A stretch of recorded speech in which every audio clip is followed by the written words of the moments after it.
This is Rugby Merlin and welcome back to the channel. So another epic encounter between these two sides.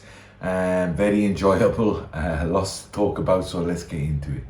So we were wondering whether New Zealand would start quickly, and I think they did, but South Africa worked hard to get back in the match and they had some nice variation in attack early on. Didn't 100% pay off for them, and there were quite a lot of unforced errors.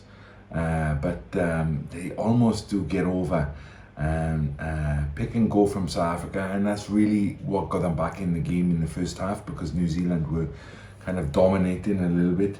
But nice physical play from the South African side, and brilliant finish from Bongi. But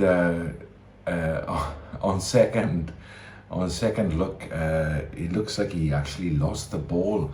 But the try is given nevertheless, and not kicked, so 5-7 in favour of New Zealand. So New Zealand, in fairness, look very well drilled in defence. They obviously had like a plan, and Blackadder is putting Reinhardt and all kinds of pressure at the base, and particularly at line-out time. But Eben does come on pretty early, I think about 25 minutes in, so that gives the South Africans a little bit of a boost. A lot of ball for South Africa, and New Zealand really living off scraps towards the end of this first half, and but they're so dangerous, and yeah, every time they get a little bit of a sniff, they look like they can score. But South Africa do take the lead for the first time with a penalty, and it's 8-7. Then bad timing towards the end of the first half.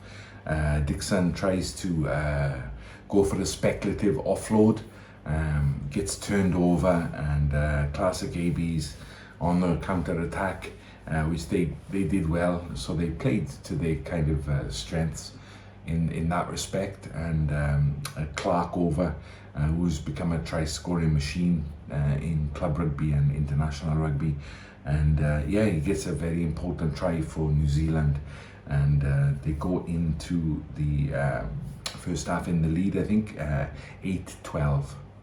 So first half summary, South Africa had a hell of a lot of possession, but I think they didn't convert as much as they would have liked, and territorially, I think they could have done a little bit better in their kicking game. As I said, Reinhardt has been put under a lot of pressure. One of the best contests in the match, in my opinion, was Tamati versus Malherbe. Malherbe is an absolute legend at this point, and Tamati Williams is you know, he's holding his own just about against him. So I'm very impressed with him again in this match. I thought he scrimmaged excellently, and against a very imposing opposition. But yeah, I thought he did excellently. But it's going to be interesting now to see if New Zealand can get a little bit more ball in the second half, and yeah, they're no doubt dangerous, but South Africa just need to convert. But straight away from the kickoff, again a little bit sloppy from South Africa, which they were guilty of a couple of times in the second half, particularly from the lineouts. This time it's not on. Khaleesi's been taking it up in midfield quite a lot, and I think it's one of the centres. I think Allende or Creole. I think De Allende tries to feed the captain, Khaleesi, again on the crash ball in midfield, but he just doesn't read the play. Jody Barrett, on the other hand, does, and yeah, he intercepts easily, to be honest, and races over for a try under the posts. So it's a terrible start really for South Africa, but in their defence, they do kind of pull themselves together.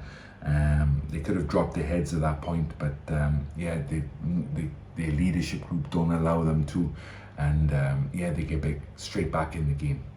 On a side note, one of my favourite moments in the game, Cheslin Colby somehow managed to sit down Scott Barrett, which was phenomenal, to be honest. Even Barrett looked like he was shocked.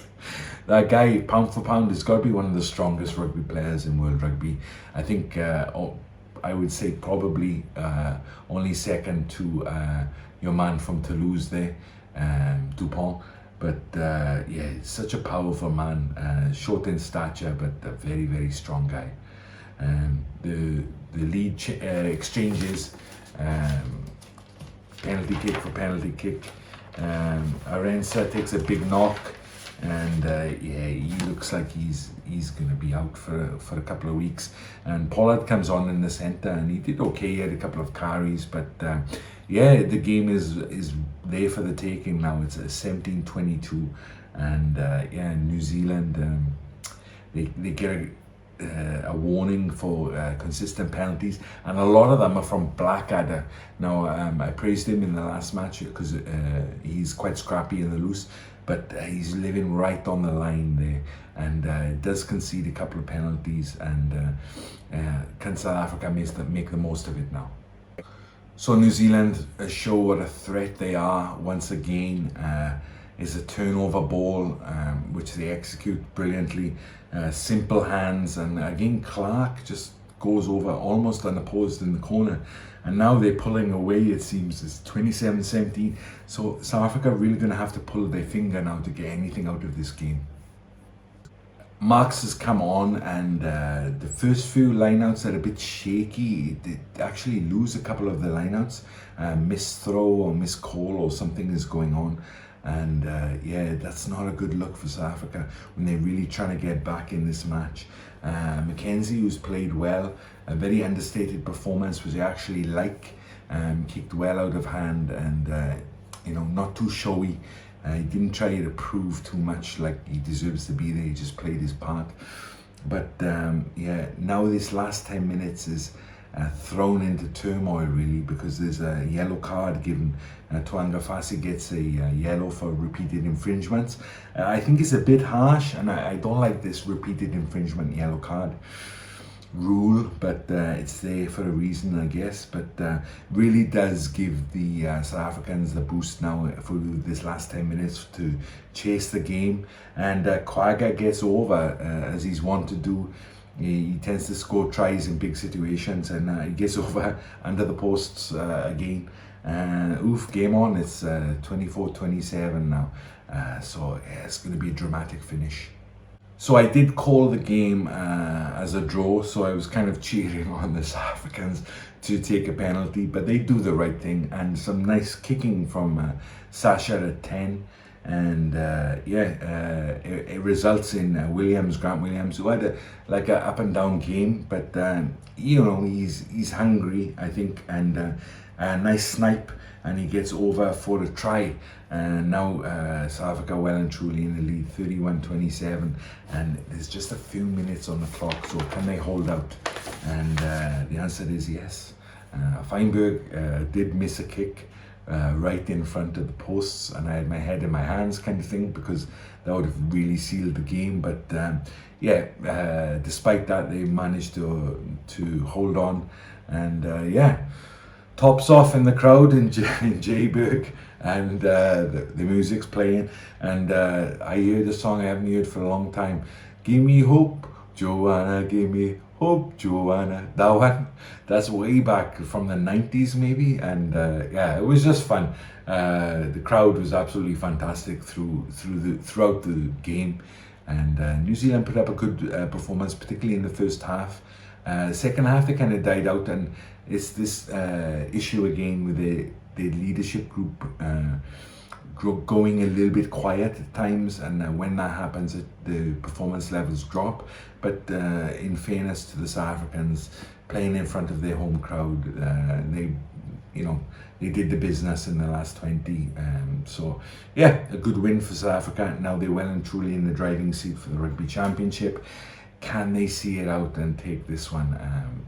I kind of like to see them do it, but New Zealand are going to have a lot to say about it in the next test, and really looking forward to it. A great contest as usual between these two epic rugby playing nations. So very enjoyable. Hope you had fun watching the match, and see you for the next one. All right, bye bye.